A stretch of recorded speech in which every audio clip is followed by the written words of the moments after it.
When should I exit my position? So in this video, we are going to go over the right time to exit your position and ways to set up a great exit point. Now, one of the toughest things for a trader is to exit a position. Now, once you guys enter a position, exiting is one of the hardest things to do. Now, a lot of people think the hardest thing to do is actually finding a trade, creating a setup, and entering. That's not the hard part. Yes, that is a very important and crucial part about trading, but the hard part is once you have entered the trade, the question starts coming up, which is, when do I exit? Is this a good time to exit? Why? Because when you guys set out profit targets, you have to understand that those profit targets are not always met. So some people might say, well, don't we have a point to exit because we have created an exit point? Yes and no. So for example, let's say you buy a stock at 10, right? Your profit target is to sell it at 12. Obviously, this is a plan. And like I mentioned before, when we have a plan in trading, it does not always go 100%. But the idea is to have a framework. The idea is to have a measuring stick. Now, what may happen is the stock goes to 11.20. Stock goes to 11.40. Now, at this point, how are you adjusting? How are you managing the position? When are you exiting? Because it's not perfectly going to go to 12. It might go to 11.90. It might go to 11.80. It might go to 11.70. Right? What do you do? Now, at this point, you as a trader, you start having a million thoughts in your head and you start questioning, do I sell? If I sell now, I lock in profits, but I miss out on the opportunity of making more. But if I don't sell and it goes down, I lose money. So all these thoughts start kicking in your head, right? Now, the question is, when is the perfect time to exit? Like, is there a way we can say, hey, I have the best exit points, right? So the answer to that question comes down to you. That all depends on you. When is the perfect time to exit? The perfect time to exit depends on you, right? It depends on a lot of different factors, such as, obviously your trading style. What is your trading style? What time frame are you trading on, right? What stock are you trading? How volatile is it? What is your trading approach, right? What are you looking from the trade? Are you looking for a 10% return? Are you looking for a 15% return? Does a stock even have room to run up or move down? Whatever the case is, like, these all depend on the stock you're trading. It depends on your trading style. It depends on your trading approach, right? And everyone, once again, is going to have a different trading style, different trading approach. They're going to be trading on different time frames. So finding the quote-unquote perfect time to exit depends on you. Now, using this word perfect time, like, I don't like to use the word perfect in trading, and I want you guys to kind of eliminate that idea because perfection doesn't exist in the market, right? Perfection, once again, does not exist in the market. Now, what do I mean by that? I mean, for example, we take a stock chart again. Stock is at 10. We see that the stock goes to 13. Now, a perfect trade in our head right now would be buy at 10 and sell at 13. Now, to be quite honest, that's not realistic, right? That would be great. That would be phenomenal if you can buy at 10 and sell at 13. But in reality, what a lot of people tend to overlook is that the stock is not going to move perfectly from 10 to 13. The stock is maybe going to make a move up to 11.50, have a big pullback, maybe consolidate, go up, pull back, maybe come back down again, and then go to 13. Everyone forgets about this middle part, but they only focus on this part. They only focus on the beginning till the end, and they look at the trade and they're like, oh, I wish I bought here and I sold there. No, you're forgetting the middle part. You have to understand, in between here, your perfect time to exit, depending on your trading style, depending on your trading personality, depending on your trading approach, might have been here, might have been at 11.50. Why? Because you don't want to hold the trade longer than an hour. Maybe you don't want to hold the trade longer than a week, right? Maybe you are uncertain about the trade. So there's a lot of factors that pop in. So with that idea that perfection or the perfect time or perfect world in trading does not exist.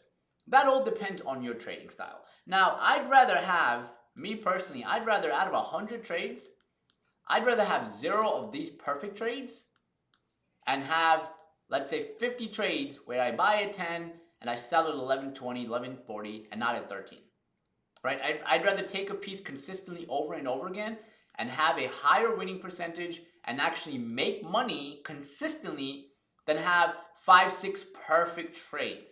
Now, with that being said, that should give you an idea that stop chasing these perfect trades. Stop trying to chase this. It doesn't exist, right? Because once again, we have to focus on the middle part. Now, let's go over some trading scenarios, and these are the trading scenarios that get presented when you are in a trade. So once you guys have executed a trade, there's certain trading scenarios that happen, and I want you to kind of question yourself, or put questions towards these points right here, and ask yourself, what would you do, or what have you done if you have traded up until this point? If you haven't traded up until this point, I want you to really ask yourself now, hey, what would I do? And then even write it down. Write it down. Like, hey, what would I do if this happened? What would I do if that happened? Like, really, really dig down and understand. And obviously, what you write down now is going to be a lot different than what you actually do when you have real money on the line. All right, so let's look at this trading scenarios. The first trading scenario, the stock hits your profit target point. Okay, so you buy a stock at 10, your profit target point is 13. Okay. Now, what I want you guys to do, and I want you to write this down, and I want you to have a strong understanding of this, right? And then when you actually trade, I want you to go back to it and see, were you actually right? Did you actually know yourself, or did you not know yourself? Now, you buy a stock at 10, it goes to 13. Once it goes to 13, what do you think you will do? Would you sell your full position here? Yes or no? If yes, what makes you say yes? If no, what makes you say no? And these are very, very important questions, guys. Like, you're going to see once you actually trade, right? And for the people that haven't traded, you'll start seeing that. But for people that have traded, are probably looking at this and saying, wow, that's crazy. Like, I would say yes, but I wouldn't do what I would say yes to. I would say no, but I would do, like, you know, it's a complete mind game where everything becomes different when you're writing it on a piece of paper right now, and when you actually go and execute and do these mistakes or take on trades with these exact scenarios. So the stock hits your profit target point. You buy at 10, it goes to 13. What do you do? Do you sell it? Do you cut half? Do you let the trade ride out? Like, what do you do?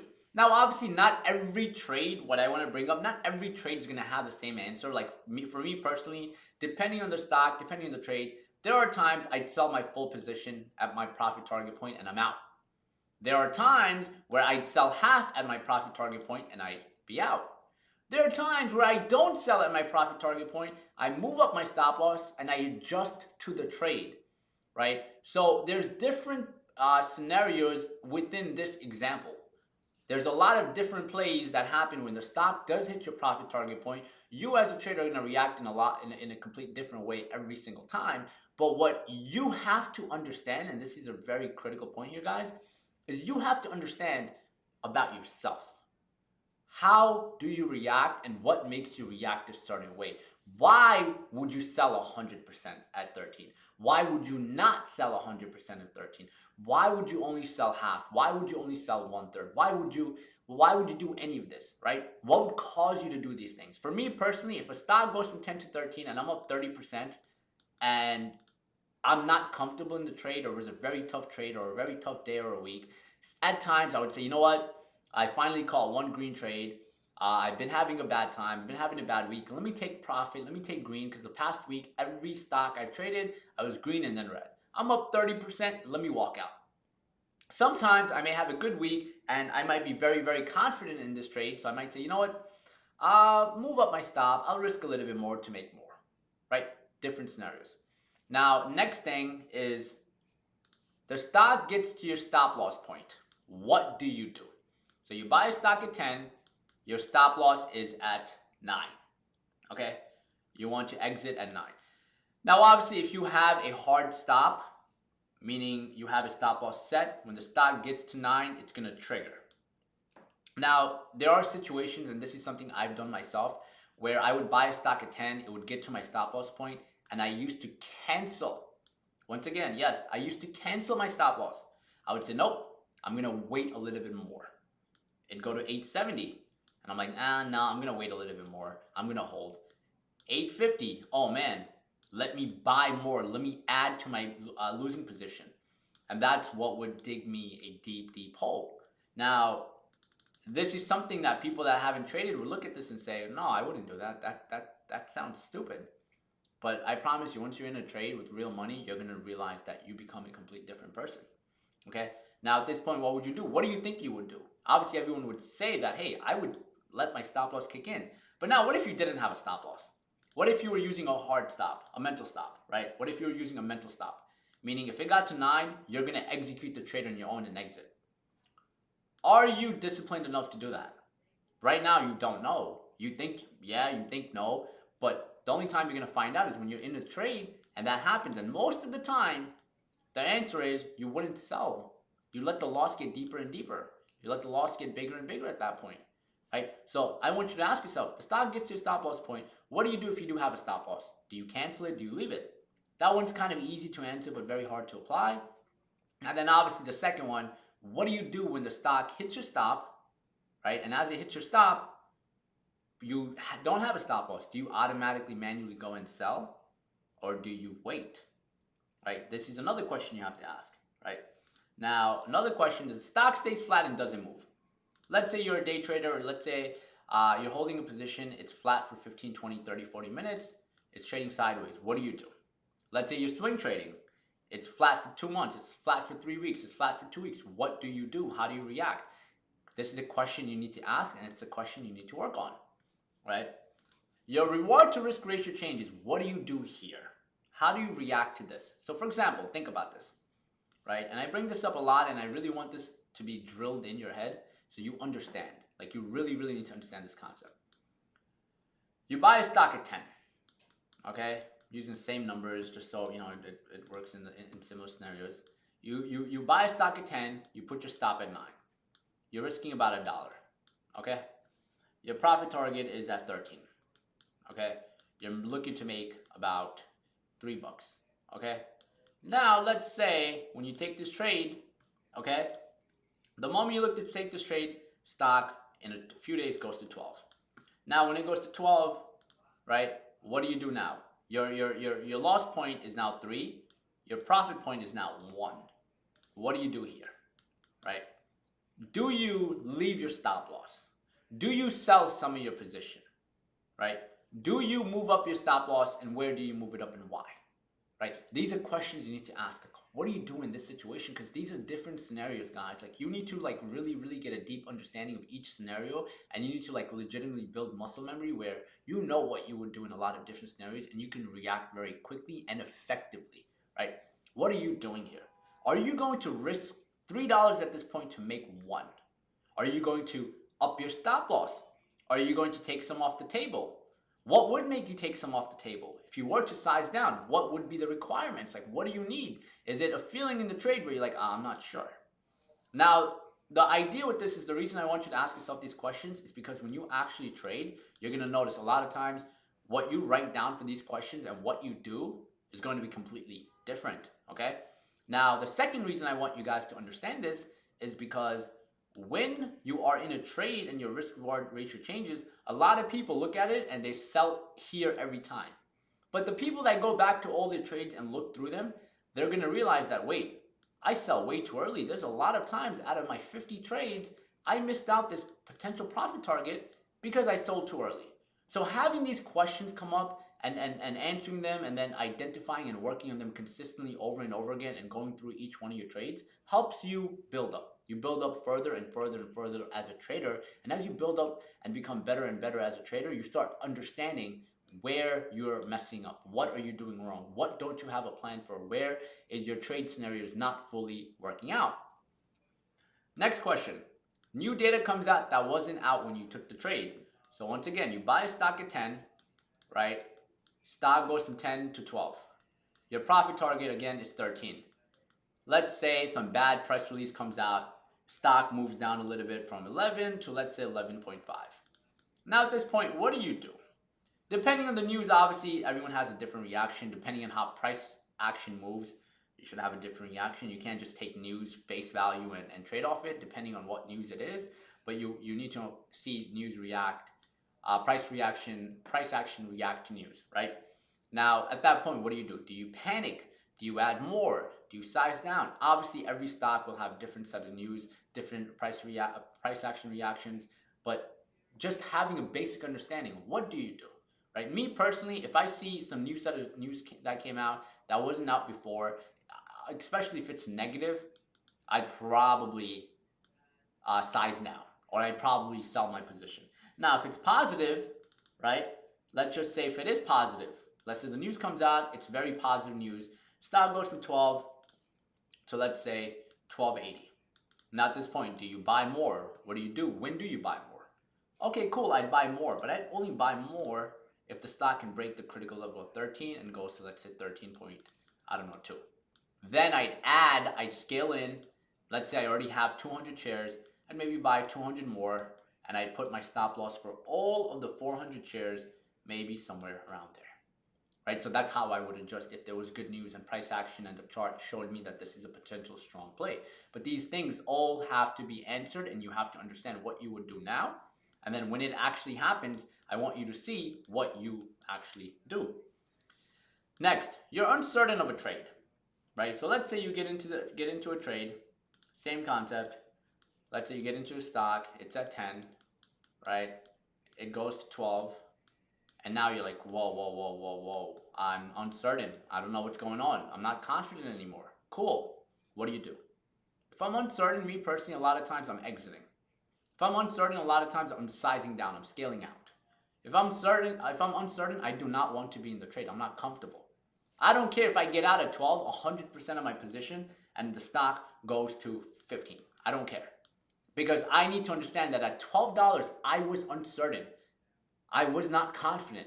I do not want to be in a trade where I'm gambling, where I don't have an edge. I don't feel like I have an edge, and I'm just like, whoa, what's going on? Now, if the stock goes to 15, great. I got out. I missed out. I didn't want to take the risk. I was uncertain. I'm okay with that.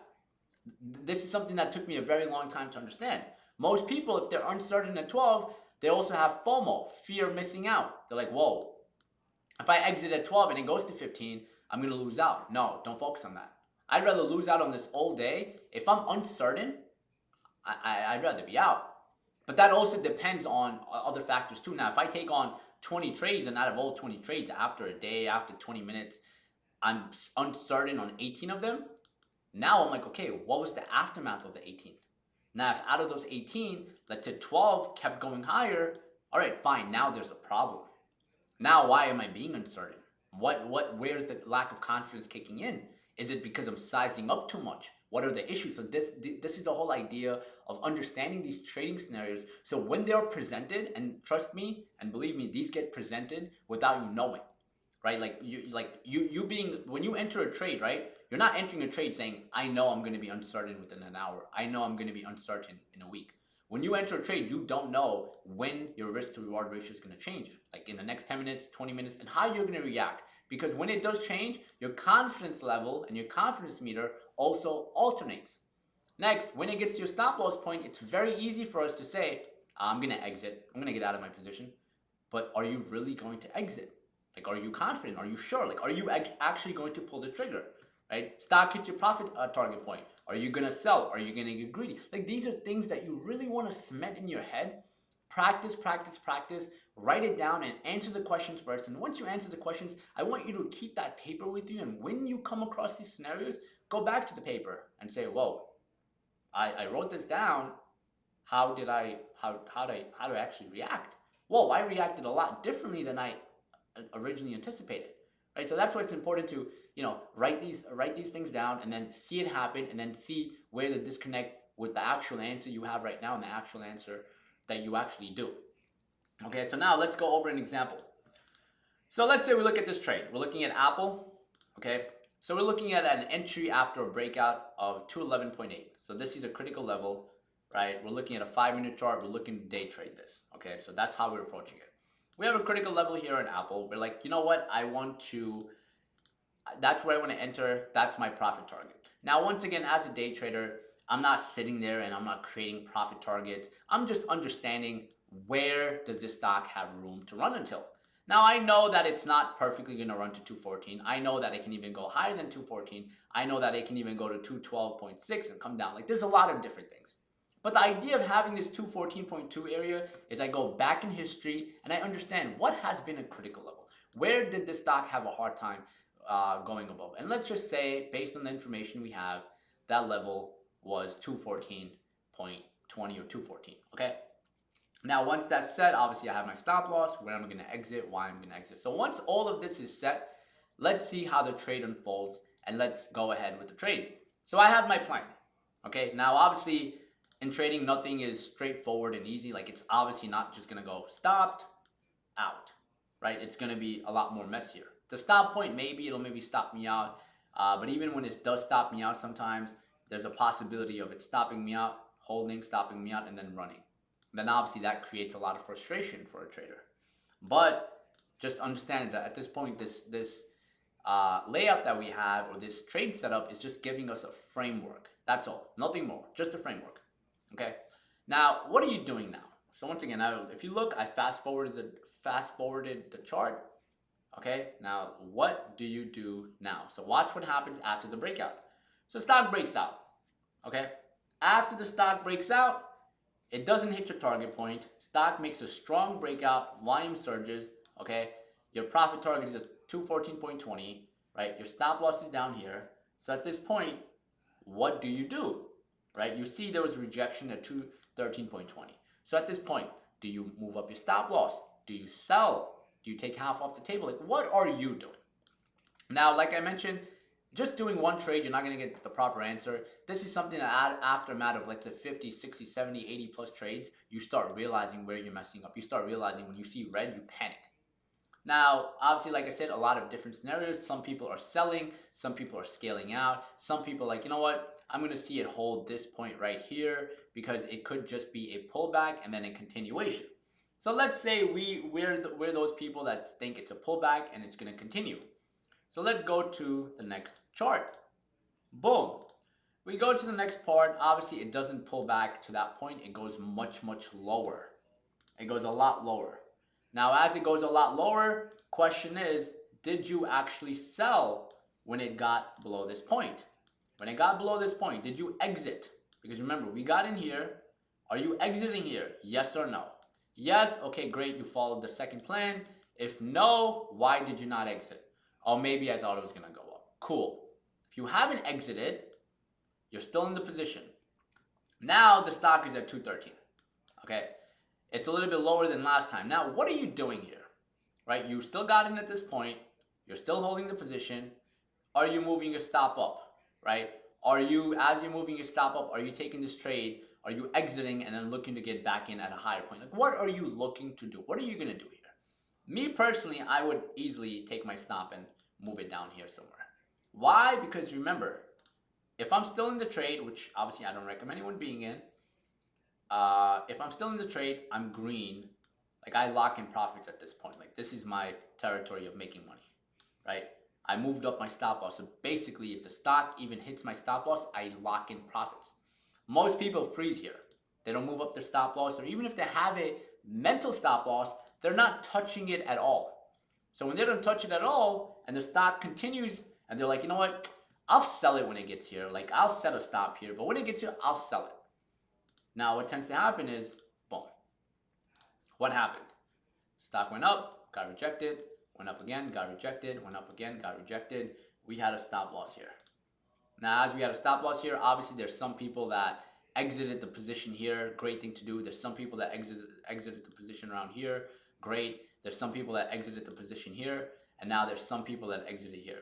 Now, almost this point here is fine, depending on your trading style. So if you exited here, right, let's just call this A. Let's say you exited at point A. That's totally fine. Nothing wrong with that. You walked out green. You weren't confident. Point B. If you exited there, cool. You got the second top. You weren't confident. You saw that it's getting rejected at the 213.2 level. You're like, fine, I'm going to get out. If you got out here, cool. You wanted to hold the trade for a little bit longer. You wanted to put on risk, and you assumed it was going to go higher. You got out. Any of these three are fine. Right? Obviously, B would have made the most money, but everyone's going to trade differently. So the exit point, the quote-unquote perfect exit point, depends on you. Depends on the way you're trading. Depends on how much risk you're willing to take, right? Now, A, B, or C, once again, are good exit points, right? Because A, you're profitable on all of them.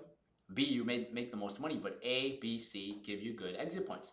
Now, a bad exit point would be, very easy, somewhere there. Your stop loss should have been moved up. That's number one. If your stop loss has not been moved up, boom, terrible trade.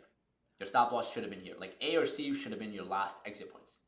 And like easy, right? Your stop loss should have not remained. That's number one. Number two, when you come down here, when the stock comes down here, what tends to happen is you are now in a trade where you are maybe up, I don't know, let's say $1,000. $1,000 to maybe you're up 500, to then breaking even, to now being in the red. That itself, be it red $100, be it red $200, that itself is such an emotional and psychological mess that you create in your head that starts affecting your next upcoming trades, because now at this point you're like, oh man, I had $1,000, now I don't have 1,000, I have negative 100, I owe $100, I'm down $100 for the day. And it's like, that is going to emotionally affect you a lot as a trader. So at that point, having these exit points and understanding how you react to certain price movements is very important, because like I mentioned, this perfect plan on buy here and sell there for a profit does not work. There's a lot of mess that happens in between, and you as a trader need to learn how you're going to adjust, and you have to learn how you're going to manage that position, and you have to understand where to exit based on your trading style, based on you, right? So now, looking at this, obviously it's very easy for us to know what we need to work on if we waited until here. Maybe if we waited until here, not a good point for you to even get to B. But let's just say we look at this trade. How do we know what we need to work on? So what we do is we journal and track our trades. So how do you know what you need to work on? You journal and track your trades. Each trade you take needs to be journaled, right? What was your plan, right? And I'll get into the journaling part in a bit, but the whole idea is, what was your plan? What happened in the second stage, trade management, and after the trade, right? All of these components need to be wired together. You need to track every single one of your trades, guys. Every trade you take on from here, I want to understand, not just the trading side. I want to understand your mind. I want to understand what you did, why you did it. What made you sell? What made you get in? What made you add more? What made you size down? These things are something where you have to be very honest, right? And really elaborate on it. This is why I'm messing up. This is why I did good. Like, really dig down, because a lot of trading, and when we go to the psychology aspect of trading, you guys are going to see when we dig into it, a lot of this is just mind games of how your mind messes your trading. And the only way you're going to see these problems, and the only way you're going to be able to improve, is by tracking your trades, tracking each one of your trades, understanding what you could have done better, understanding where you mess up, understanding where the disconnect is. And this is very, very, very crucial. Like, you need to track. And if you don't track something, you can't improve it. So this is what needs to be done. Now, just to recap everything, knowing when to exit all depends on you. All depends on how you trade, what your trading style is, your trading approach. There's no perfect exit point, but there is such a thing as terrible exit points where you don't follow your plan, where you aren't capturing profits. You know, you're leaving your stop loss, you're creating a huge gap between the profit and loss amount, right? So there are factors where your exit point can be very bad, but the perfect exit system or exit strategy does not exist. The first thing, it starts with how you're trading, and then it goes into in between. Where are you messing up? Why are you not following your plan? Is your plan even good? And the way you identify that is by journaling and tracking each one of your trades.